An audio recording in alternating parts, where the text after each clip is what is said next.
Welcome students. हम लोग transportation में बेसिक कंसेप्ट हमने पढ़ा था। हमने ट्रांसपोर्टेशन प्रॉब्लम क्या होता है, ट्रांसपोर्टेशन में क्या क्या सिचुएशन अराइज होंगे और इसका सॉल्यूशन कैसे किया जाएगा, इसके स्टेप्स के बारे में हमने डिस्कस किया था। हमारा स्टेप्स था, first initial basic feasible solution find out करेंगे, then optimum solution find out करेंगे। अब इसी ट्रांसपोर्टेशन को हम आगे बढ़ाते हुए आज हम लोग जो इनिशियल बेसिक फिजिबल सॉल्यूशन के डिफरेंट मेथड्स हमने लास्ट क्लास में डिस्कस किया था, उस डिफरेंट मेथड्स के बारे में आगे पढ़ेंगे। अभी तो हमने मेथड्स का नाम केवल लास्ट क्लास में हमने बताया था, तो आज हम लोग एक एक करके उस मेथड्स को पढ़ेंगे और एग्जामिनेशन पॉइंट ऑफ व्यू से इन तीन मेथड में से कोई एक मेथड आप लोगों को आ सकता है और क्वेश्चन आया भी है, चाहे वो नॉर्थ वेस्ट कॉर्नर मेथड का ही क्यों ना हो, चाहे वो लिस्ट कॉस्ट मेथड ही क्यों ना हो, चाहे हमारा वोगेल अप्रोक्सीमेशन। क्वेश्चंस हमेशा पूछा जा रहा है ट्रांसपोर्टेशन से भी। तो ट्रांसपोर्टेशन प्रॉब्लम का जो हमारा एमसीक्यू का पॉइंट्स हमने बताया डेफिनेशन में, उसके बाद कुछ एमसीक्यूज हम लोगों को जब हम प्रैक्टिकल करेंगे वहां पे भी बताएंगे कि ये पार्ट एमसीक्यू में भी पूछे जा सकते हैं। तो आप लोग इस चीज को भी प्रिपेयर होना है। तो चलिए हम लोग अब स्टार्ट करते हैं इनिशियल बेसिक फिजिबल सॉल्यूशन का डिफरेंट मेथड। तो सबसे पहला मेथड हम लोगों का होगा वह नॉर्थ वेस्ट कॉर्नर मेथड होगा। चलिए हम लोग नॉर्थ वेस्ट कॉर्नर मेथड को करते हैं। अभी फटाफट हम लोग नॉर्थ वेस्ट कॉर्नर पे आएंगे और हमने कहा कि अगर नॉर्थ वेस्ट कॉर्नर कर रहे हैं तो उससे पहले हम केस डिफाइन कर देंगे, सभी केसेस का आईबीएफएस कैसे निकालेंगे। सिंपल सी बात है कि डिफरेंट केसेस में हमारा आईबीएफएस फाइंड आउट करना है और आईबीएफएस के बाद ही हम ऑप्टिमम सॉल्यूशन करेंगे। तो सबसे पहला केस वन, हमारा केस वन है प्रॉब्लम का, problem based on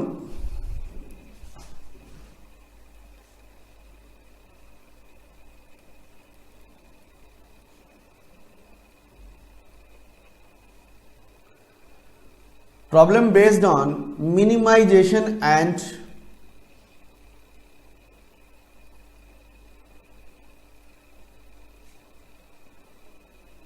and balance. Problem is based on minimization and balance. मेरा यहां कहने का मतलब है कि मिनिमाइजेशन इट मींस हमें ट्रांसपोर्टेशन कॉस्ट गिवन होगा या टोटल कॉस्ट होगा, उसमें ट्रांसपोर्टेशन कॉस्ट इंक्लूड होगा। यानी कॉस्ट से रिलेटेड हमारे पास क्वेश्चन गिवन है, तो ऑब्वियसली हमें क्या करना पड़ेगा, मिनिमाइजेशन ऑफ कॉस्ट करेंगे। और उसी तरीके से अगर बात करें बैलेंस का मतलब क्या है, total supply of source is equal to total requirement of destination या टोटल डिमांड ऑफ डेस्टिनेशन। जैसे हमारे पास फैक्ट्री है, जितनी भी फैक्ट्री है उन सभी फैक्ट्री का टोटल सप्लाई क्या है और वेयर हाउस उसका सभी वेयर हाउस का टोटल डिमांड क्या है। अगर दोनों बराबर है, सप्लाई और डिमांड दोनों बराबर है, तो आप क्या कहोगे, वह बैलेंस प्रॉब्लम होगा। क्या होगा, बैलेंस प्रॉब्लम होगा। तो चलिए यहां पे मैंने बैलेंस का मीनिंग लिख दिया। Balance means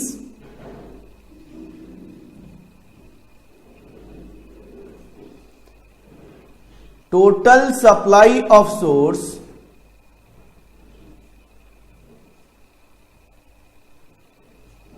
is equal to total demand of destination.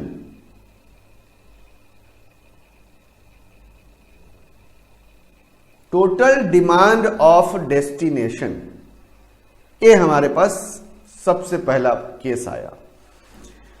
अब हमारे पास प्रॉब्लम तो आ गया, अब हमें आईबीएफएस कैलकुलेट करना है। तो आईबीएफएस कैलकुलेट करने के लिए हमें नॉर्थ वेस्ट कॉर्नर मेथड सबसे पहला मेथड करेंगे। देखो नॉर्थ वेस्ट कॉर्नर मेथड क्या कहता है। नॉर्थ वेस्ट कॉर्नर मेथड एक तरीके से इनिशियली प्राइमरी सॉल्यूशन निकालने का एक एजम्पशन बेस्ड है। क्या एजम्पशन है?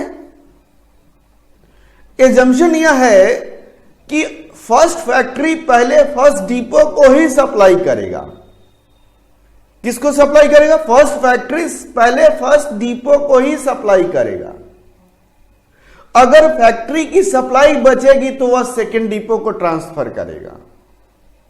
अगर फैक्ट्री की सप्लाई खत्म हो जाती है और डिमांड अभी बचा हुआ है डिपो का, फर्स्ट डिपो का, तो वह दूसरे फैक्ट्री से लेगा। तो सबसे पहले यही एजम्पशन लेना है। और जो फर्स्ट फैक्ट्री और फर्स्ट डिपो जो आएगा सेल, हमने कहा क्या बताया था, बॉक्स को क्या कहते हैं? सेल कहते हैं ना। जब बॉक्स को आप सेल कहते हो तो सेल क्या है? जो नॉर्थ वेस्ट कॉर्नर सेल, मतलब फर्स्ट फैक्ट्री फर्स्ट डिपो वाला जो सेल होगा वो पहला नॉर्थ वेस्ट कॉर्नर होगा। पहले उसी सेल में अलॉटमेंट होगी quantity as per requirement of the depot and supply of the source, इसके आधार पर अलॉटमेंट होगा। जब वहां अलॉटमेंट कंप्लीट होगा तो फिर हम दूसरे देखेंगे। तो हर बार नॉर्थ वेस्ट कॉर्नर कैलकुलेट करते हैं। चलिए इसको देखते हैं जरा कैसे हम लोग कैलकुलेट करेंगे, आपको समझा भी देंगे। एक एग्जांपल लेते हैं, उसी के आधार पे हम लोग करेंगे इसको। चलिए क्या कहता है क्वेश्चन नंबर 1, प्रॉब्लम नंबर 1।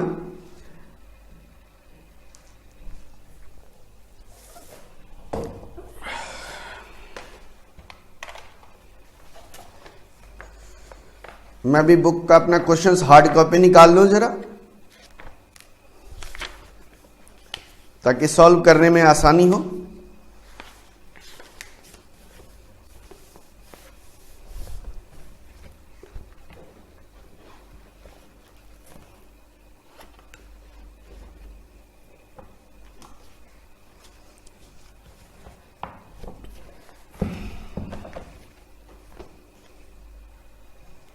चलिए, board leather shop has 3 manufacturing plant and 4 sales outlet. Data of daily demand at various sales outlet and supply from the various plant along with the transportation cost per unit between plants and sales outlets are given in the following tables. Determine the initial basic feasible solution IBFS by using northwest corner rule, least cost method and Vogel approximation method. हमें सबसे पहले north west corner method है।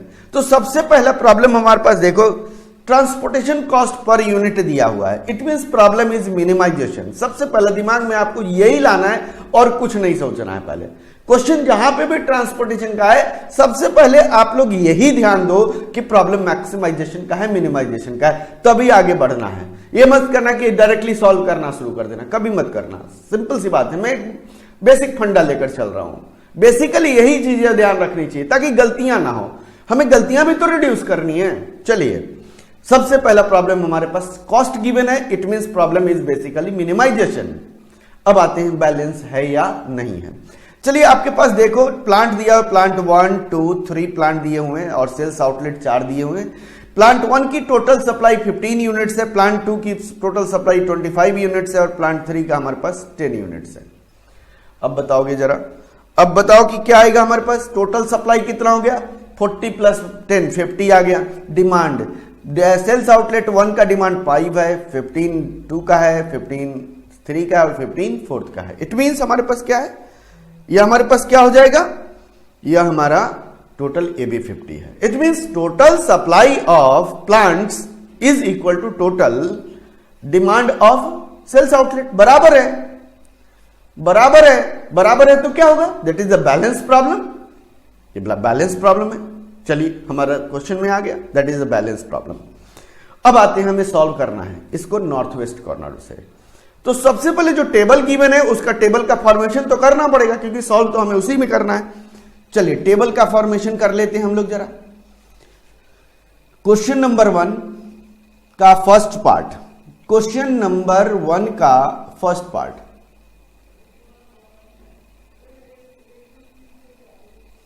हमें north west corner method से solve करने हैं। किससे solve करने हैं? नॉर्थ वेस्ट कॉर्नर मेथड से। तो सबसे पहले हमने क्या किया, ऊपर लिखा IBFS,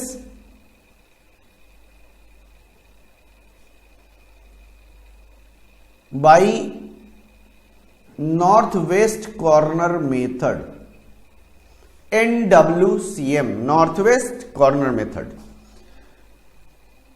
प्लांट हमारे पास गिवन है, प्लांट्स और सेल्स आउटलेट,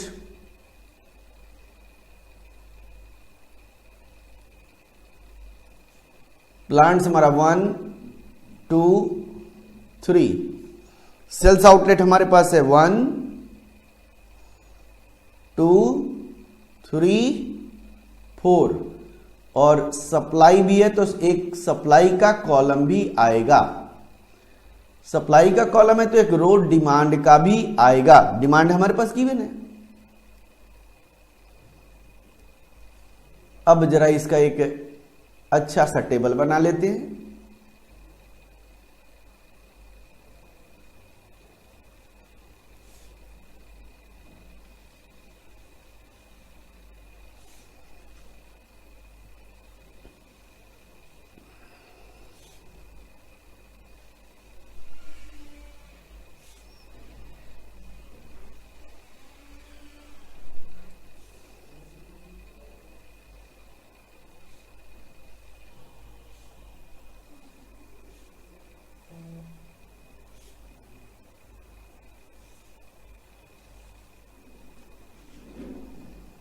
चलिए कॉस्ट लिख लेते हैं। कॉस्ट को मैंने एक बॉक्स में यहां लिखा 10, यहां पे हमारे पास 2 20, क्वेश्चन में है 11 15, सॉरी सप्लाई 15 है हमारे पास, सॉरी इसको हम लोग इस तरीके से लिख लेंगे। यहां पे सप्लाई के जगह पे लिख लेंगे 15 नॉर्मली। इसको बॉक्स में रखो या ना रखो कोई दिक्कत नहीं है आपको। उसके बाद सेकंड प्लांट्स का कॉस्ट देखते हैं। 12 7 9 20 25। थर्ड का हमारे पास 4 14 16 18 एंड 10। डिमांड हमारे पास फर्स्ट सेल्स आउटलेट 5 और बाकियों का 15 है। यही क्वेश्चन है हमारे पास। टोटल सप्लाई और टोटल डिमांड बराबर है। इस तरह का हमने टेबल बना लेना है। अब आते हैं हम नॉर्थ वेस्ट कॉर्नर। जरा मैप के हिसाब से चलते हैं। अगर मैप के हिसाब से चलोगे आप, देखो जरा मैप के हिसाब से चलते हैं। नॉर्थ होता है या साउथ होता है, ईस्ट होता है और वेस्ट होता है। This corner is north west corner, this corner is north west corner. यही नॉर्थ वेस्ट कॉर्नर है। अगर मैं इस टेबल का मैपिंग करूं तो पहला फर्स्ट प्लांट और फर्स्ट सेल्स आउटलेट का जो कॉर्नर होगा वह हमारा नॉर्थ वेस्ट कॉर्नर हो जाएगा। हो रहा है कि नहीं है? देखो सेल्स आउटलेट प्लांट 1 और सेल्स आउटलेट 1 का जो कॉर्नर है किस कॉर्नर पे आ रहा है? ऊपर north south east west. Corner सीधा हमारे पास फर्स्ट पे आ रहा है कि नहीं आ रहा है? जब फर्स्ट पे आ रहा है that is north west corner. यानी हमने अभी बताया कि नॉर्थ वेस्ट कॉर्नर रूल कोई अलग नहीं है, नाम दे दिया गया है। बेसिकली यह कंसेप्ट कहता है कि सबसे पहले first plant first sales outlet को ही ट्रांसपोर्ट करेगा।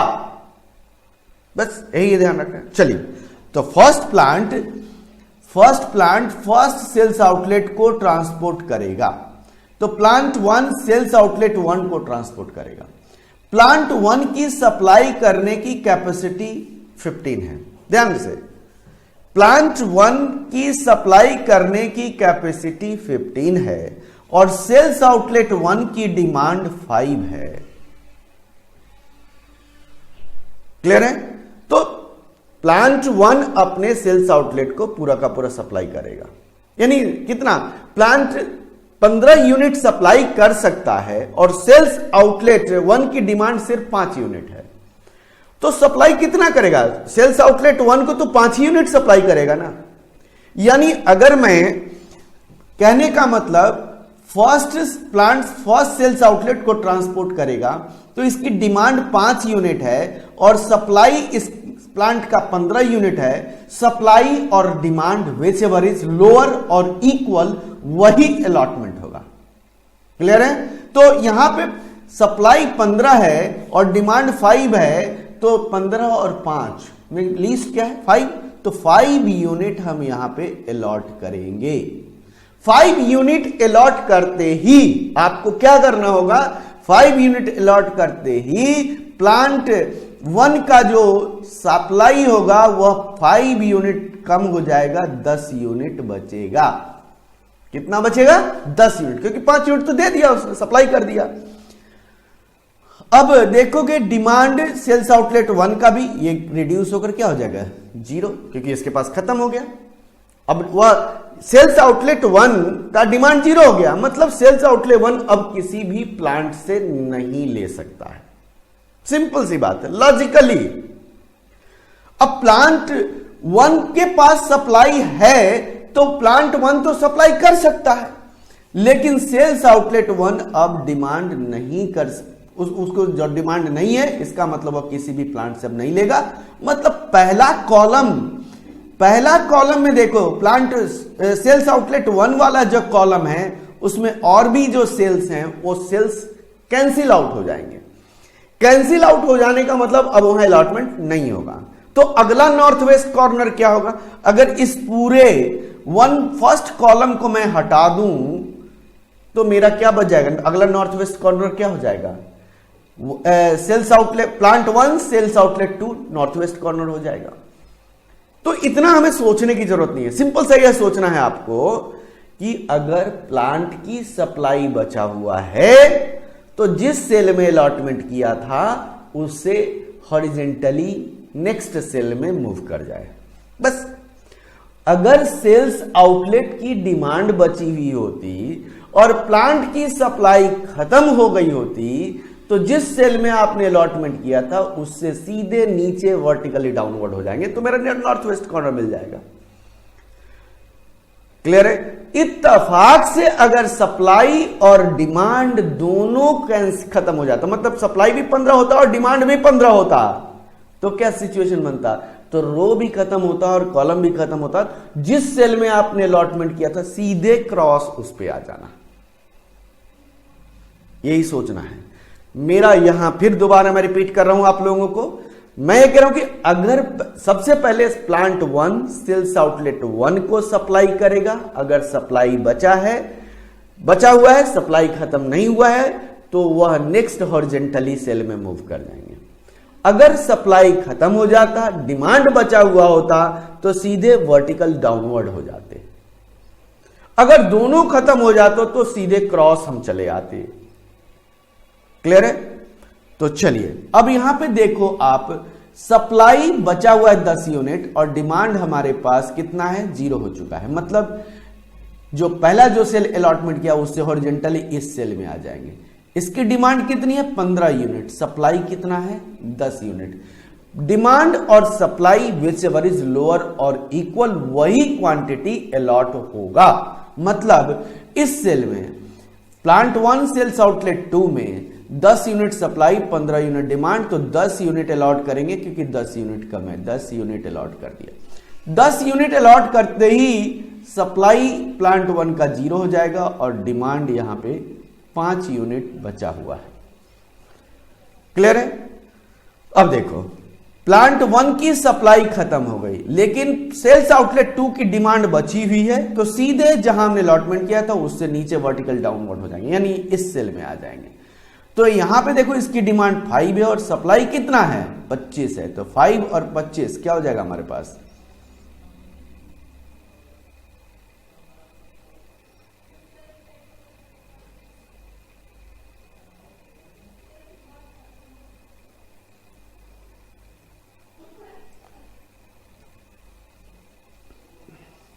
कितना हो जाएगा, ये हो जाएगा 5 यूनिट अलॉट कर देंगे।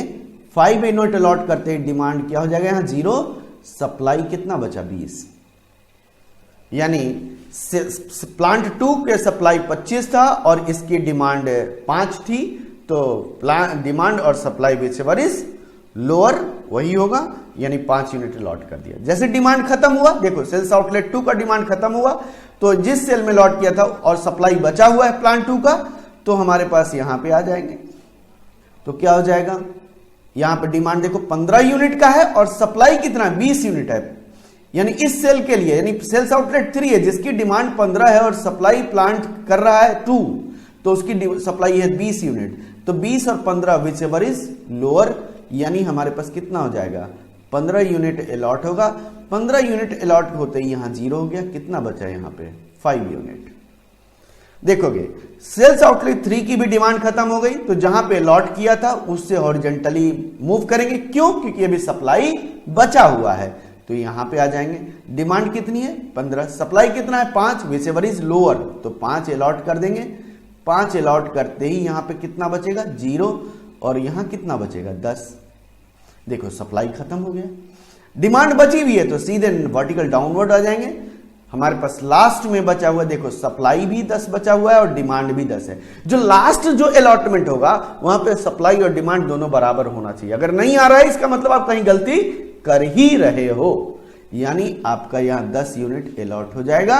10 यूनिट अलॉट करते यहां 0 और यह भी 0 हो गया। तो आपका यह नॉर्थ वेस्ट कॉर्नर मेथड के द्वारा यह सॉल्व होता है। चलिए अब टोटल ट्रांसपोर्टेशन कॉस्ट निकाल लेते हैं जरा। इनिशियल बेसिक फिजिबल सॉल्यूशन का टोटल ट्रांसपोर्टेशन कॉस्ट क्या होगा,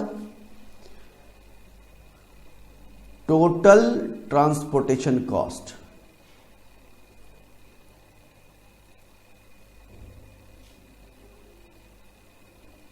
कितना हो जाएगा 10 इंटू 5 प्लस 10 इंटू 2 प्लस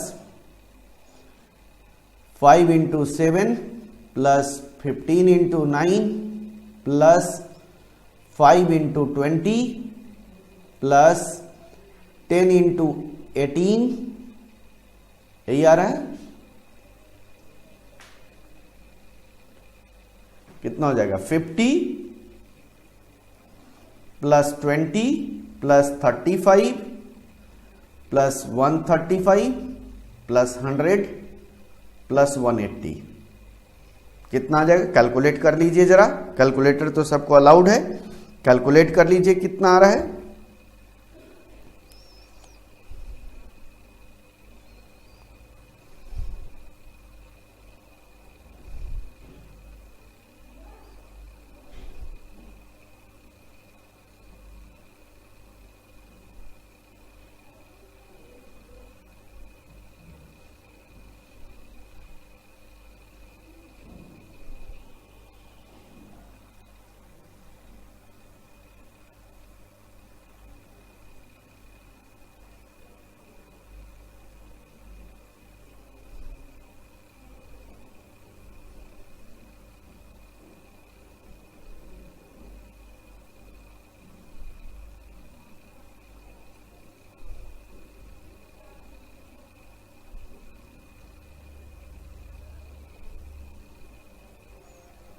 $520 यही आ रहा है ना,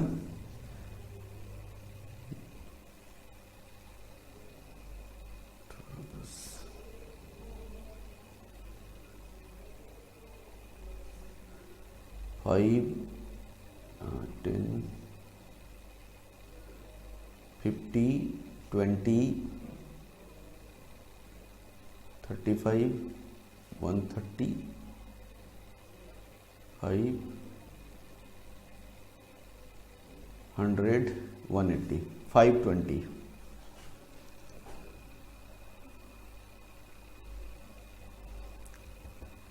550, 20, 35, ठीक है, 7 है हमारे पास, 9 है, 20, 100, ठीक है, 135, 520, 520 आ रहा है। ये हमारे पास नॉर्थ वेस्ट कॉर्नर मेथड है। अब इसी तरीके का आपको क्वेश्चन नंबर 2 का फर्स्ट पार्ट है, जो आप लोग का होमवर्क है, उसको जरूर कर लेना है। सबसे पहला आपको यही करना है, north west corner method. Second, अब फर्स्ट का ही second part, least cost method. Minimization और बैलेंस ही चल रहे हैं अभी। लीस्ट कॉस्ट मेथड, चलिए सेकंड हमारे पास है, फर्स्ट का second part least cost method. First का सेकंड पार्ट आईबीएस हमें फाइंड आउट करना है by least cost method.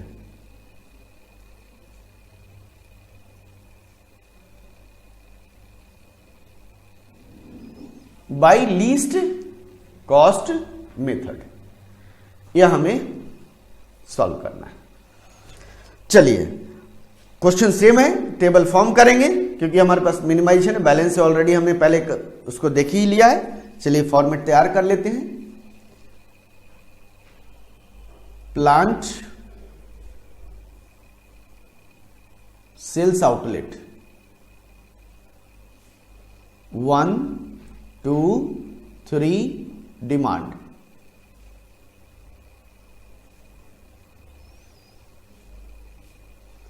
Sales outlet 1, 2, 3, 4 और एक सप्लाई रहेगा ही रहेगा।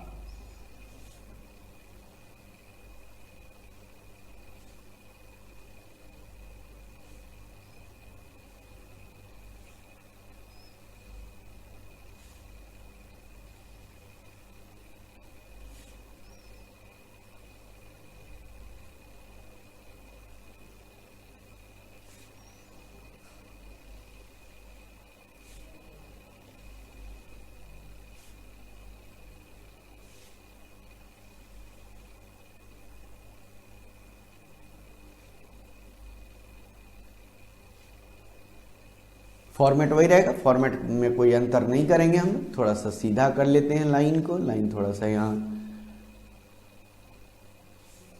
सही कर लेते हैं।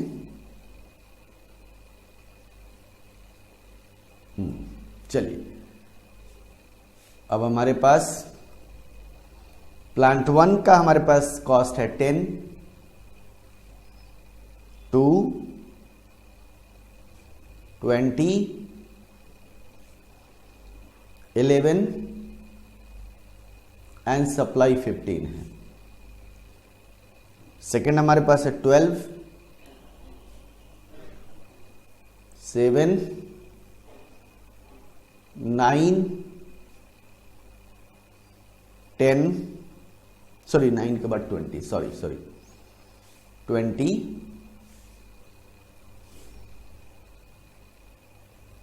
सप्लाई हमारे पास 25 है। यह हो गया हमारे पास 4, 14, 16, 18 एंड 10, 5, 15, 15 एंड 15, यह हमारे पास है। चलिए least cost method, second part में क्वेश्चन नंबर 1 का सेकेंड पार्ट कहता है लीस्ट कॉस्ट मेथड। इसका कहने का मतलब क्या है कि सबसे पहले उस फैक्ट्री से यानी उस प्लांट से उस सेल्स आउटलेट पे ट्रांसपोर्ट करेंगे जिसका ट्रांसपोर्टेशन कॉस्ट पर यूनिट सबसे मिनिमम हो, सबसे मिनिमम हो, यह आप ध्यान रख लेना। तभी हम उसको क्या करेंगे, ट्रांसपोर्ट करेंगे। चलिए अगर सब बात करते हैं कि अगर हमने क्या कहा कि उस उस प्लांट से उस सेल्स आउटलेट पे ट्रांसपोर्ट करेंगे जिसपे सबसे लीस्ट ट्रांसपोर्टेशन कॉस्ट हो, तभी तो लीस्ट कॉस्ट आ रहा है। अब देखो जरा पूरे सेल में जो मैट्रिक्स गिवन है, जो कॉस्ट मैट्रिक्स गिवन है, उन सभी कॉस्ट मैट्रिक्स में देखो सबसे लीस्ट कॉस्ट कौन सा है? 2, यानी प्लांट 1 सेल्स आउटलेट 2 को ट्रांसपोर्ट करेगा, तो क्योंकि लीस्ट कॉस्ट सबसे यहां पे है। तो चलिए, तो यहां पे हम लोग अलॉटमेंट करेंगे, प्लांट 1 सेल्स आउटलेट 2 को ट्रांसपोर्ट करेगा। प्लांट 1 की सप्लाई करने की कैपेसिटी 15 है और सेल्स आउटलेट 2 को सप्लाई डिमांड कितनी? 15 यूनिट। तो 15 सप्लाई भी और 15 डिमांड भी है। हमने कहा कि अलॉटमेंट जिस सेल में मुझे अलॉट करना है उसकी, उस सेल के लिए सप्लाई कितना, उस सेल के लिए डिमांड कितना है, डिमांड और सप्लाई व्हिचएवर इज लोअर और इक्वल, वही अलॉटमेंट होगा। यानी इक्वल आ रहा है, 15 यूनिट अलॉट होगा। 15 यूनिट अलॉट होने के बाद देखो सेल्स आउटलेट की डिमांड 0 हो जाएगी और यहां सप्लाई भी 0 हो जाएगा। यहां तक पहले सोचना है। देखो कि प्लांट 1 की सप्लाई खत्म हो गया और सेल्स आउटलेट 2 का डिमांड 0 हो गया। क्लियर है? जब यहां पे 0 हो गया मतलब अब प्लांट 1 किसी को सप्लाई नहीं कर सकता और सेल्स आउटलेट भी किसी और से नहीं ले सकता है, और मुझे अगला लिस्ट कॉस्ट भी ढूंढने हैं। तो प्लांट 1 में अब किसी को सप्लाई नहीं कर सकता है, तो प्लांट 1 का कॉस्ट जितने भी अदर सेल्स आउटलेट में वो हमारे लिए इररिलेवेंट हो जाएगा। और सेल्स आउटलेट की भी डिमांड खत्म हो चुकी है, तो सेल्स आउटलेट 2 का जब डिमांड खत्म हो चुका है तो उस कॉलम में जो भी अदर सेल में कॉस्ट है वो भी हमारे इररिलेवेंट होगा। तो आप पेन से कैंसिल आउट नहीं करोगे इसको, आप अपने एग्जामिनेशन में आप पेंसिल रखना। पेंसिल से क्या करना है आपको? पेंसिल से करना है कि देखो यह प्लांट 1 की सप्लाई खत्म हो गई तो यह सेल, यह सेल, यह सेल कैंसिल आउट हो जाएगी। सेल्स आउटलेट में भी डिमांड खत्म हो चुका है तो सेल्स आउटलेट वाले कॉलम का भी यह सेल कैंसिल आउट हो जाएगा। पहले इतना कर देना है। जो कैंसिल आउट हो गया सेल उसको छोड़कर फिर लीस्ट कॉस्ट ढूंढेंगे। फिर लीस्ट कॉस्ट ढूंढेंगे, देखो कितना 12, हमारे पास क्या है 12, 9, 20, 18, 16, 4, सबसे लीस्ट 4 है। यानी हमारे पास प्लांट 3 सेल्स आउटलेट 1 की ट्रांसपोर्टेशन कॉस्ट यहां पे कम है, डिमांड 5 है और सप्लाई 10 है। तो supply 10, demand 5, whichever is lower, allotment होगा 5 यूनिट। 5 यूनिट अलॉट करते ही सेल्स आउटलेट 1 की डिमांड 0 हो गई और प्लांट 3 का डिमांड 5 बचा हुआ है। क्लियर है? अब देखोगे जरा, अब प्लांट सेल्स आउटलेट 1 की डिमांड खत्म हो गई तो सेल्स आउटलेट 1 में एक सेल बचा हुआ उसको भी कैंसिल आउट करवा, पेंसिल से कैंसिल आउट करना है। फिर बाकी बचे हुए सेल में से फिर लिस्ट कॉस्ट ढूंढेंगे। फिर लिस्ट कॉस्ट ढूंढिए, चलिए क्या है 9, 20, यही बचा हुआ है ना 9, 20, 18, 16, तो सबसे लिस्ट कॉस्ट 9 हो गया। 9 जिसकी डिमांड 15 है और सप्लाई 25 है, यानी इस सेल के लिए रो में देखो सप्लाई 25 है, इस सेल के लिए कॉलम में कितना है 15 है, whichever is lower 15 unit allot कर देंगे।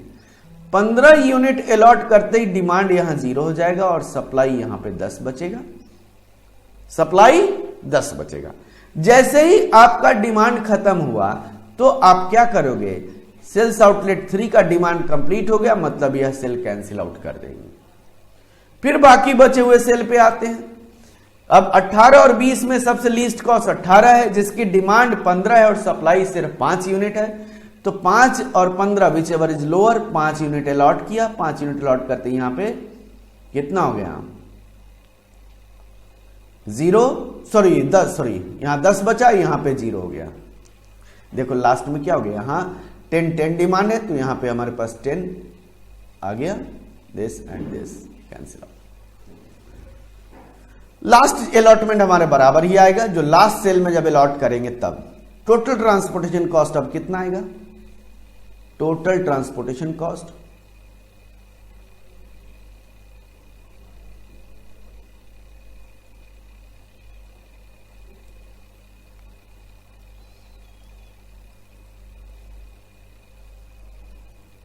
टोटल ट्रांसपोर्टेशन कॉस्ट कितना हो जाएगा? 15 into 2 plus 15 into 9 plus 10 into 20 plus 4 into 5 plus 18 into 5, 30 plus 135 plus 200 plus 20 plus 90, कितना आ जाएगा? कैलकुलेट कर लीजिए जरा आप लोग, फटाफट कैलकुलेट करिए। 30 plus 35 sorry 135, 30 plus 135 plus 200 plus 20 plus 90, 475, क्या आ गया? This is equal to 475। This is the total transportation cost. Initial basic feasible solution by least cost method, answer 475 है। अब बात आती है, आप लोगों के दिमाग में आएगा, क्या आएगा कि सर आपने तो पहला मेथड कराया, उसमें ट्रांसपोर्टेशन कॉस्ट अलग हो गया, लीस्ट कॉस्ट में अलग हो गया। बेसिकली एजम्पशन है ना, जब एजम्पशन आप ले रहे हो तो उस एजम्पशन के आधार पर आंसर तो डिफर करेगा ही करेगा। तो ये चीजें आप दिमाग में मत रखना कि सभी मेथड से आंसर सेम आएगा, ऐसा नहीं है। ऑप्टिमम सॉल्यूशन में सबका आंसर सेम आएगा। जब हम ऑप्टिमम करेंगे ना, तो ऑप्टिमम करेंगे तो सबका आंसर सेम ही आता है, उसमें कोई अलग नहीं आएगा, आपको सेम आएगा, कोई दिक्कत नहीं होगी उसमें। तो ये हमारे पास है। अब इसी तरह लीस्ट कॉस्ट मेथड हो गया। अब आते हैं हम लोग Vogel approximation method. Vogel approximation method या यूनिट कॉस्ट पेनल्टी मेथड, बहुत अच्छा यह मेथड है, एनालिटिकल मेथड है। और अगर क्वेश्चन पेपर में आपको, मैं यहां पे एक बड़े मजे की बात बता रहा हूं, अगर क्वेश्चन में आपको मेथड मेंशन नहीं है, ध्यान रखना, अगर मेथड मेंशन नहीं है और क्वेश्चन में कहता है कि find initial basic feasible solution for minimum transportation cost, ध्यान रखना मैंने वर्ड यूज किया, find initial basic feasible solution for minimum transportation cost. अब बताओ, अभी हमने नॉर्थ वेस्ट कॉर्नर किया जिसमें हमारा ट्रांसपोर्टेशन कॉस्ट 520 आया, और लीस्ट कॉस्ट मेथड से हमने उस क्वेश्चन को किया तो 475 आया। अब बोलो कौन सा मेथड? कंफ्यूजन क्रिएट हो गया ना। तो कंफ्यूजन खत्म करने के लिए क्या करना पड़ेगा हम लोगों को? हमें वोगेल अप्रोक्सीमेशन मेथड अप्लाई करेंगे। वोगेल अप्रोक्सीमेशन मेथड सबसे लीस्ट कॉस्ट देता है, नॉर्थ वेस्ट कॉर्नर से भी कम देगा वो, लीस्ट कॉस्ट से भी कम देगा वो, यानी दोनों मेथड से वह कम ट्रांसपोर्टेशन कॉस्ट देता है। कौन? Vogel approximation method. इसीलिए क्वेश्चन साइलेंट है, हमें कहता है कि find initial basic feasible solution of the any given transportation problem to minimize the transportation cost, then we have to apply Vogel approximation method। Vogel approximation method he apply करेंगे, बाकी कोई नहीं अप्लाई करेंगे। अगर सिर्फ IBFS दे दिया, आपकी choice, आप जो मेथड करना चाहते हो। क्लियर है? सिर्फ कहता है कि find initial basic feasible solution, method कुछ नहीं कह रहा है, तो आप कोई भी मेथड अप्लाई कर दीजिए। लेकिन find initial basic feasible solution for minimum cost कर दिया, मिनिमम ट्रांसपोर्टेशन कॉस्ट, तो उस केसेस में आपको वोगेल अप्रोक्सीमेशन मेथड अप्लाई करना ही होगा, क्योंकि वहां पे मिनिमम ट्रांसपोर्टेशन कॉस्ट लिख दिया है, तो इसलिए आपको वोगेल अप्रोक्सीमेशन मेथड अप्लाई करना होगा।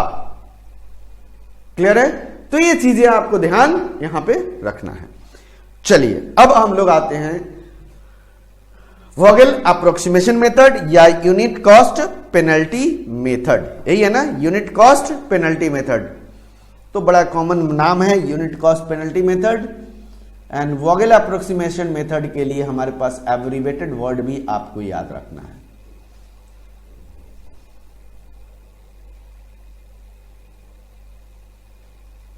चलिए, तो वोगेल अप्रोक्सीमेशन मेथड के लिए सबसे पहले आप अपने पेज, एक पेज में स्टेप लिखो और नेक्स्ट पेज पे हम क्वेश्चन करेंगे। ध्यान रखना, क्यों ऐसा कह रहा हूं? ताकि आप लोगों का स्टेप बना हुआ रहे, वो अलग में हो जाए और उसी के साथ हम लोग क्वेश्चन करेंगे। स्टेप्स और प्लस हमारे पास सॉल्यूशन दोनों साथ में, तभी समझ में आएगा ये यूनिट कॉस्ट पेनल्टी मेथड या Vogel approximation method.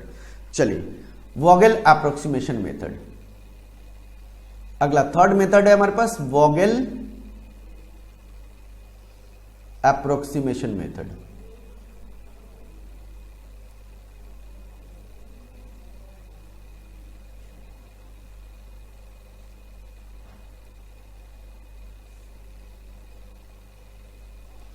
Vogel approximation method. अब वोगेल अप्रोक्सीमेशन मेथड में स्टेप्स, एक पूरा पेज आप रखना स्टेप्स के लिए।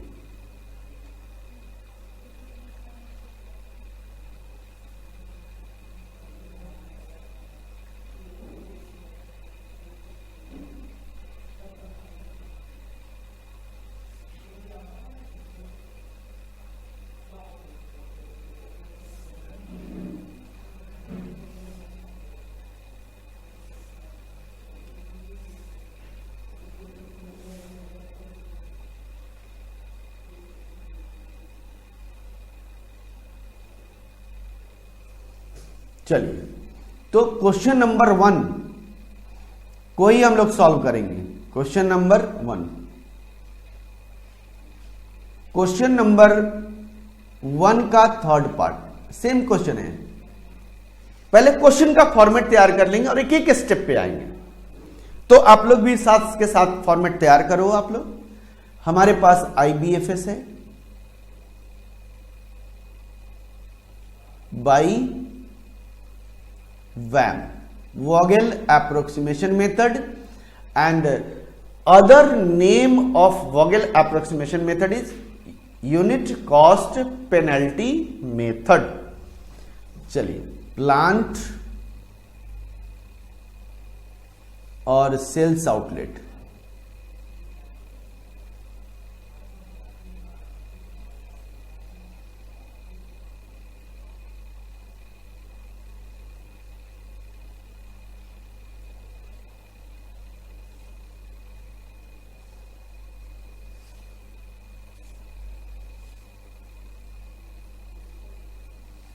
Plant 1 2 3, sales outlet 1,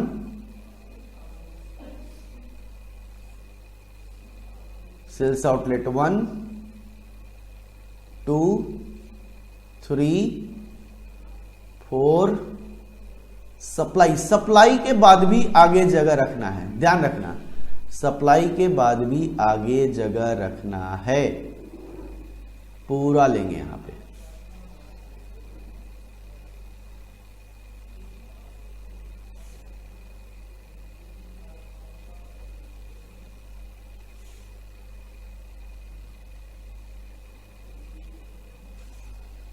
demand,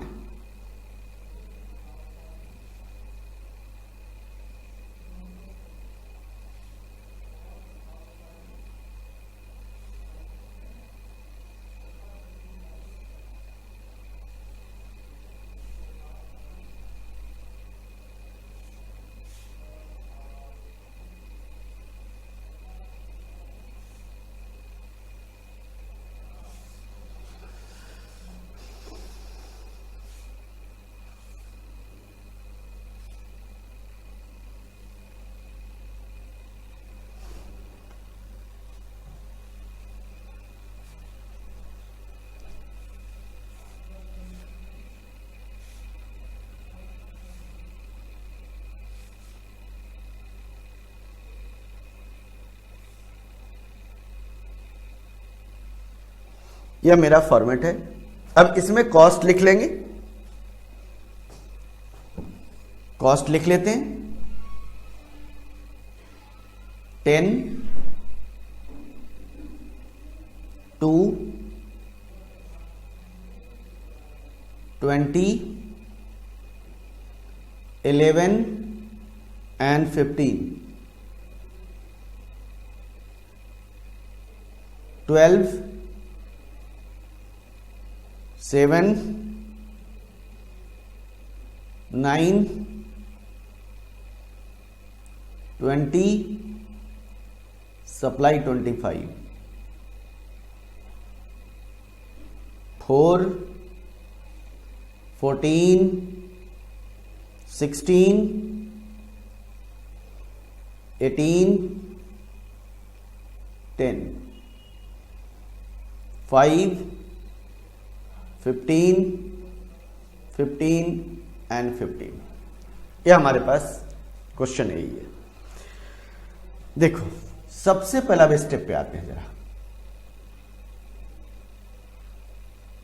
step, सबसे पहला स्टेप क्या कहता है, देखो जरा यहां पे हमने वोगेल अप्रोक्सीमेशन मेथड का अदर नेम बोला यूनिट कॉस्ट पेनल्टी मेथड। तो सबसे पहले हम लोगों को फाइंड करने पड़ेंगे row penalty and column penalty. तो सबसे पहला step, find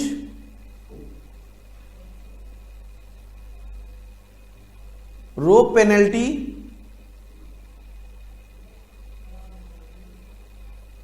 and column penalty.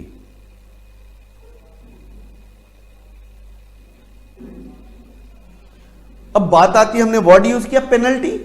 Penalty का मतलब क्या होता है? एक्स्ट्रा कॉस्ट ना। पेनल्टी का मतलब क्या है? एक्स्ट्रा कॉस्ट ही तो है। अब एक्स्ट्रा कॉस्ट क्या? इसका मेरा कहने का मतलब है कि अगर कोई भी प्लांट अपने लीस्ट कॉस्ट वाले सेल्स आउटलेट को या कोई भी प्लांट अपने लीस्ट ट्रांसपोर्टेशन कॉस्ट वाले वेयर हाउस को सप्लाई नहीं करता है, तो अब वह उससे हायर वाले ट्रांसपोर्टेशन कॉस्ट वाले सेल को यानी वेयर हाउस को या डिपो को सप्लाई करेगा। सबसे कम वाले को सप्लाई नहीं कर पा रहा है। क्यों नहीं कर पा रहे, वो बाद की चीजें हैं, लेकिन मैं यहीं पे बता दूंगा। अगर मान लो कि प्लांट 1 सेल्स आउटलेट 2 को सप्लाई करना चाह रहा है लेकिन सप्लाई नहीं कर पा रहा है, सेल्स आउटलेट 2 का दूसरे किसी भी अदर प्लांट्स का उससे कम कॉस्ट होगा, तो प्लांट सेल्स आउटलेट 2 प्लांट 1 से क्यों लेगा? ट्रांसपोर्ट क्यों लेगा? वह दूसरे से लेगा क्योंकि वहां कम हो सकता है। तो लिस्ट कॉस्ट वाले से वह ट्रांसपोर्ट नहीं कर पा रहा है प्लांट 1, तो अब किसको करेगा? उससे हायर वाला। तो जैसे ही वो हायर वाला मान लो 2 से एबव वाले कॉस्ट वाले ट्रांसपोर्ट को करेगा, तो कुछ तो कॉस्ट बढ़ेगा, इंक्रीमेंट होगा कि नहीं कॉस्ट? तो कितना कॉस्ट इंक्रीमेंट होगा, कितना पेनल्टी हो जाएगा हमारे लिए, वो पेनल्टी का कैलकुलेशन है। तो पेनल्टी कैसे कैलकुलेट करोगे? Penalty means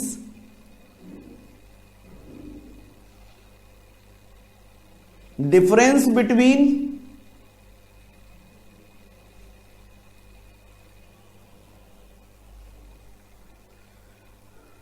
to least cost.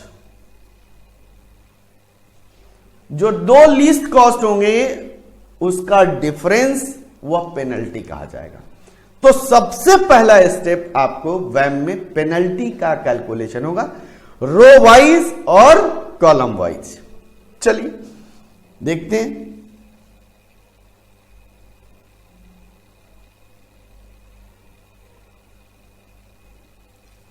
देखिए फर्स्ट रो,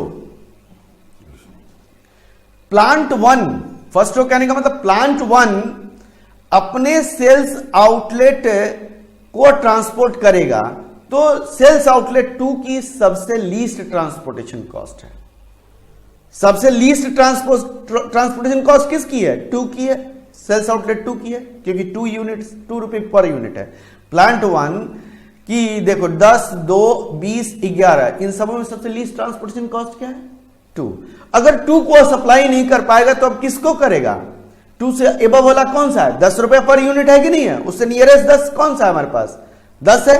तो अगर 2 रुपए पर यूनिट ट्रांसपोर्टेशन कॉस्ट वाले सेल को ट्रांसपोर्ट नहीं कर पाता है, सेल को किसको कहते हैं? बॉक्स जहां पे अलॉटमेंट करते हैं उसको सेल कहते हैं। आप लोग इसको भूलना नहीं, एक टेक्निकल वर्ड है, उस चीज को ध्यान रखना है आप लोगों को, क्योंकि सेल ही यूज होता है इसमें।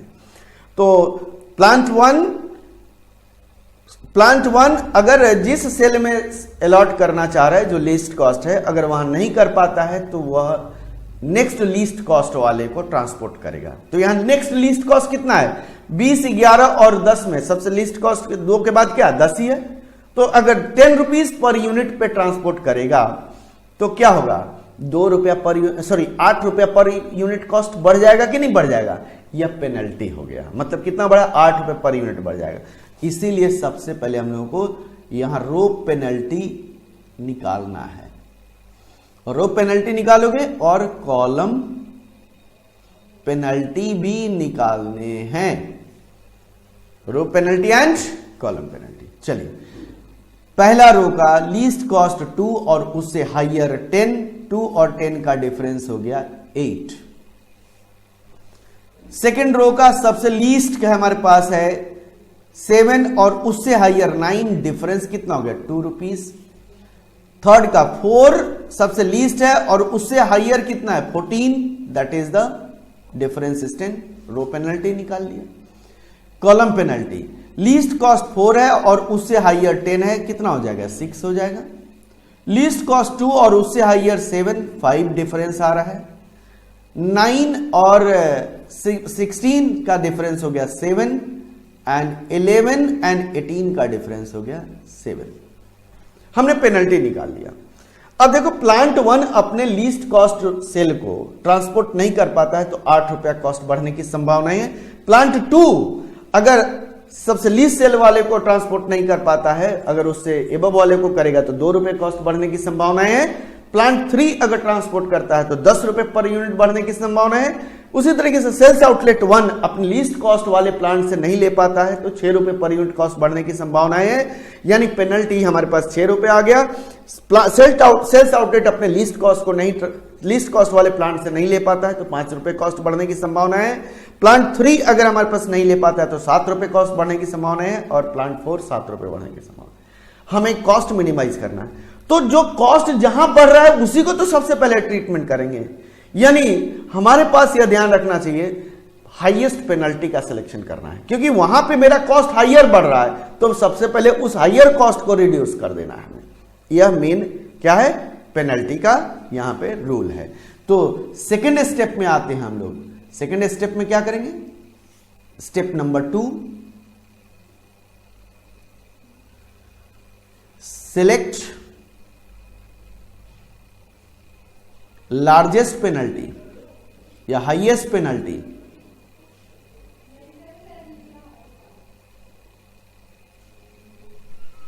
फ्रॉम ऑल रो और कॉलम।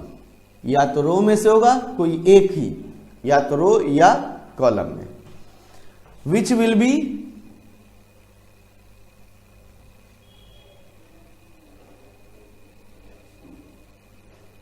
की रो या की कॉलम। क्या कहेंगे? की रो या की कॉलम। की रो की कॉलम कहने का मतलब वहां से डिसीजन मेकिंग होगा। की कहने का मतलब यहीं से डिसीजन मेकिंग होगी। चलिए देखो, हाईएस्ट पेनल्टी कितना है? 10। हमने हाईएस्ट पेनल्टी सेलेक्ट कर लिया, यह 10 है। Highest penalty is 10। यह की रो हो गया, यानी कहता है कि हाईएस्ट पेनल्टी 10 है। किस प्लांट का है? थर्ड प्लांट का है। यानी पहले थर्ड प्लांट अपने लीस्ट कॉस्ट वाले को सप्लाई करेगा। यानी हमारे पास प्लांट थर्ड में सबसे लीस्ट कितना है? 4। यानी की रो में, की रो वाले में देखो सबसे लीस्ट कॉस्ट क्या है? 4। यही तो है। यानी यही ट्रांसपोर्ट सबसे पहले होगा, क्योंकि अगर मैं 4 यूनिट पर ट्रांसपोर्ट नहीं कर रहा हूं, यानी थर्ड प्लांट सेल्स आउटलेट 1 को नहीं करता है तो मेरा 10 रुपया पर यूनिट कॉस्ट बढ़ जाएगा। बाकियों में तो कम बढ़ रहा है, तो मैं पहले 10 रुपया को घटा रहा हूं, रिड्यूस कर रहा हूं, तभी तो मेरा कॉस्ट मिनिमम होगा। तो यहां पे कहां पे लॉट करेंगे? जहां लीस्ट कॉस्ट है। यानी अगला स्टेप नंबर 3 हम लोगों को ध्यान क्या रखना है? स्टेप नंबर 3 में क्या करना है? Select the cell which has least cost from की रो और की कॉलम। जो की रो और की कॉलम आया है उसमें से उस सेल को सेलेक्ट करो जिसमें सबसे लीस्ट कॉस्ट है, and allot the quantity as पर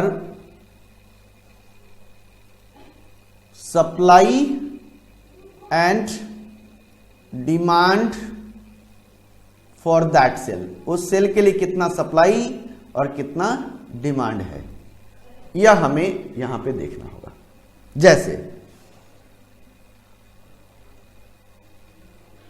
देखो जरा, यह हमने लिया, यह की कॉलम हो गया हमारे पास। अब की कॉलम हमारे पास की रो है हमारे पास। की रो थर्ड हमारे पास प्लांट है, यहां इस पे सबसे लीस्ट कॉस्ट 4 है, जिसकी डिमांड 5 और सप्लाई 10 है, तो मैं यहां 10 अलॉट करूंगा, 5 अलॉट करूंगा। कितना अलॉट करूंगा? 5। क्या अलॉट करूंगा? 5।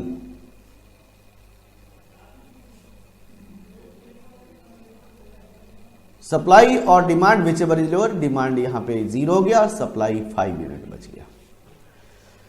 अब देखो, जैसे ही आपका डिमांड खत्म हो जाए या सप्लाई खत्म हो जाए, कोई भी खत्म हो जाए, तो उस रो या उस कॉलम को हम पूरा का पूरा कैंसिल आउट कर देंगे। क्यों? क्योंकि देखो, अब प्लांट 1 सेल्स आउटलेट 1 की डिमांड 0 हो चुकी है, तो सेल्स आउटलेट किसी से लेगा नहीं, तो इसीलिए इसको क्या करना है, इस सेल को कैंसिल आउट पेंसिल के द्वारा आप लोग पेपर में करोगे। यानी सेल्स आउटलेट 1 अब किसी से सप्लाई नहीं लेगा, इसलिए उस पूरे कॉलम को हमने कैंसिल आउट कर दिया। ठीक है। अब बाकी जो स्टेप पेनल्टी कैलकुलेट करना, बार बार कैलकुलेट होगा, इसी से नहीं होगा, हर बार कैलकुलेट होगा। क्यों? क्योंकि जब यहां पे आपका जो सेल कट गया, खत्म हो गया, हो सकता है वो लिस्ट कॉस्ट के अंडर में हो, तो हमारा नेक्स्ट तो वहां पे अलॉटमेंट नहीं होगा, तो अगला पेनल्टी तो अलग हो जाएगा कि नहीं हो जाएगा। इसीलिए हर बार आपको 1 2 3 स्टेप्स, 3 स्टेप्स आपको बार बार रिपीट करने हैं जब तक कि आपका पूरा का पूरा अलॉटमेंट ना हो जाए। यह 3 step, first step, second step, third step, यह बार बार रिपीट होगा। कब तक? जब तक कि हमारा पूरा का पूरा अलॉटमेंट ना हो जाए। चलिए अब फिर पेनल्टी निकालते हैं। फर्स्ट रो के लिए पेनल्टी क्या होगा? देखो, लीस्ट कॉस्ट 2 है और उससे हायर लीस्ट कॉस्ट अब कितना हो गया? देखो 11 हो गया, 10 तो कैंसिल आउट हो चुका है, तो पेनल्टी चेंज हो गया। देखो चेंज हो गया कि नहीं हो गया? 9 हो गया। अगला हमारे पास सेकेंड रो के लिए 7 और 9 का डिफरेंस है, तो 2 ही रहेगा। थर्ड रो में देखो चेंज हो रहा है, 14 और 16 का डिफरेंस 2 हो गया। फर्स्ट कॉलम की पेनल्टी नहीं निकाली जाएगी। क्यों? क्योंकि वहां पे डिमांड खत्म हो चुका है। सेल्स आउटलेट 2 के लिए हमारे पास पेनल्टी 2 और 7 का डिफरेंस 5, इसका 7 एंड 16, 9 और 16 का डिफरेंस 7, 11 एंड 18 का डिफरेंस 7। फिर सेलेक्ट करेंगे हाईएस्ट, हाईएस्ट सेलेक्ट करो। देखो 9 सबसे हाईएस्ट है, सभी में से 9 हाईएस्ट है। अब लीस्ट कॉस्ट क्या है? 2, तो 2 में अलॉटमेंट करेंगे, यही है ना 2, जिसकी डिमांड 15 है और सप्लाई भी 15 है। डिमांड और supply which ever is lower और इक्वल वही होगा। यानी हमारे पास यहां पे 15 यूनिट क्या करेंगे हम? अलॉट कर देंगे। ये 0 हो गया, 0 हो गया, सप्लाई भी खत्म और डिमांड भी खत्म हो गया। चलिए सिचुएशन क्या आ गया? सप्लाई खत्म हो गया, मतलब यह पूरा का पूरा रो कैंसिल आउट हो जाएगा। अब यह प्लांट 1 किसी को सप्लाई नहीं करेगा। उसी तरीके से सेल्स आउटलेट की 2 की भी डिमांड खत्म हो चुकी है, तो यह भी अब किसी से सप्लाई नहीं लेगा। मतलब उसके पास रखने की कैपेसिटी नहीं है, उसने ले जितना जरूरत था उतना ले चुका है वो। चलिए अब अगेन पेनल्टी निकालेंगे, क्योंकि हमारे पास यह चलेगा। आपके दिमाग में आएगा कब तक? देखिए लास्ट बताएंगे। पहला रो अब पेनल्टी नहीं निकाली जाएगी। क्यों? क्योंकि सप्लाई है ही नहीं। सेकंड रो 9 और 20 का डिफरेंस सिर्फ बचा हुआ है 11, 16 और 18 का डिफरेंस थर्ड का 2 दिया हुआ है, एंड फर्स्ट कॉलम नहीं निकाला जाएगा, सेकंड कॉलम का भी अब नहीं निकालेंगे। थर्ड कॉलम 9 और 16 का डिफरेंस 7 है और 20 और 18 का डिफरेंस 2 है। फिर हाईएस्ट चेक करना है, चेक करिए हाईएस्ट। आपके पास कितना हो गया, 11 सबसे हाईएस्ट है, अलॉटमेंट करेंगे 11 वाले, की रो हो गया। लीस्ट कॉस्ट कितना है, 9 वाले में अलॉटमेंट करना है हमें। Demand 15, supply 25, which ever is lower, यानी 15 यूनिट। यहां हो गया 0 और यहां हो गया 10 यूनिट। मतलब हमारे पास देखो सेल्स आउटलेट 1 सेल्स आउटलेट 3 की डिमांड खत्म हो चुकी है, तो सेल्स आउटलेट में बाकी बचे कॉलम कैंसिल आउट हो जाएंगे। अब बचा हमारे पास क्या, सिर्फ एक कॉलम और 2 रो बचा हुआ है, सिर्फ एक कॉलम और 2 रो बचा हुआ है। आप क्या करोगे, अगर सिर्फ एक रो और 2 कॉलम बचा हुआ है तो आप डायरेक्टली अलॉटमेंट करो लिस्ट कॉस्ट के आधार पर। सिर्फ एक रो या एक कॉलम बचा, मैं दोबारा रिपीट कर रहा हूं, अगर एक कॉलम लास्ट में एक रो या एक कॉलम बच जाए, पेनल्टी निकालने की कोई जरूरत नहीं है, डायरेक्टली अलॉटमेंट करो। देखो यहां पे 2 रो बचा हुआ है लेकिन एक कॉलम बचा हुआ है हमारे पास, एक कॉलम में यही 2 एलिमेंट्स बचे हुए हैं 18 और 20, लीस्ट कॉस्ट के आधार पे अलॉटमेंट कर देंगे। पहला हमारे पास 18 लीस्ट कॉस्ट है जिसकी डिमांड 15 है, सप्लाई 5 है तो 5 दे देंगे।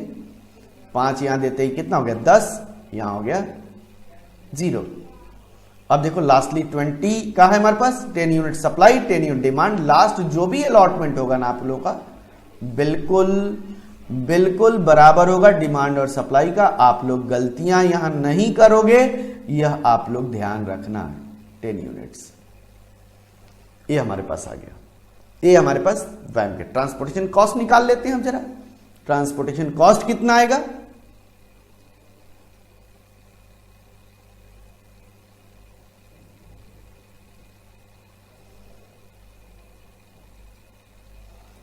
$15 into 2 plus 15 into 9 plus 20 into 10 plus 5 into 4 plus 18 into 5, यानी 30 plus 135 plus 200 plus 20 plus 90। Calculate कर लीजिए जरा फटाफट, कैलकुलेटर आप के पास तो है ही। 30 प्लस 135 प्लस 200 प्लस 20 प्लस 90, 475। कितना आ रहा है, 475। यह आ गया। अब देखोगे आप कहोगे कि सर लीस्ट कॉस्ट इसका बराबर हो गया, इत्तेफाक से बराबर आया है लीस्ट कॉस्ट और यहां पे वैम बराबर आया है। यह कोई जरूरी नहीं है कि बराबर ही आएगा, लेकिन सबसे लीस्ट कॉस्ट ही देता है वोगेल एप्रोक्सीमेशन मेथड। देख रहे हो हमने सारी कॉस्ट एनालाइज कर रहे हैं कि कहां मेरा कितना कॉस्ट बढ़ेगा, उसी के अनुसार हम अलॉटमेंट कर रहे हैं। इसीलिए इसका नाम दिया गया यूनिट कॉस्ट पेनल्टी मेथड या वोगेल एप्रोक्सीमेशन मेथड।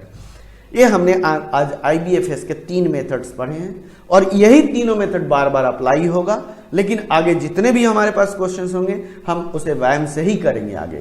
तो आपको लोगों का क्वेश्चन नंबर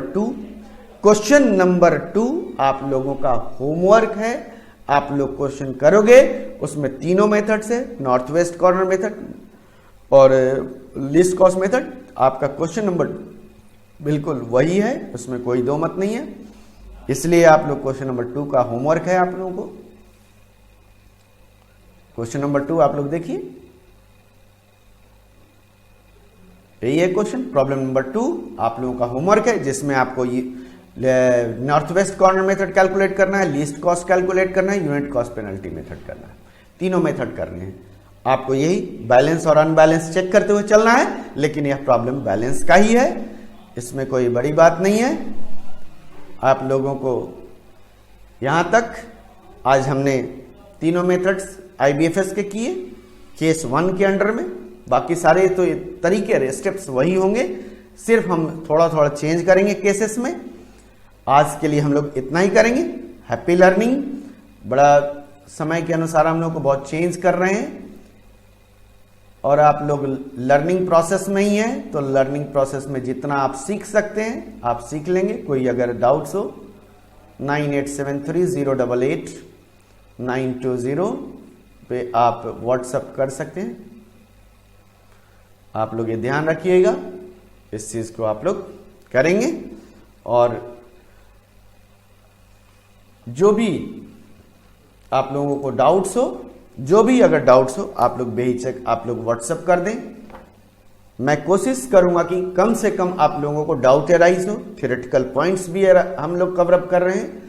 एक एक चीज, एक एक पॉइंट्स आप लोग कवर अप करते चले जाइए और मेरा साथ में जैसे जितना मैंने होमवर्क दिया उतना कर लीजिए पहले आप। तो क्वेश्चन नंबर 2 आपका होमवर्क है। ओके, क्लास के लिए थैंक यू। आप लोगों ने क्लास अटेंड की। Okay, bye.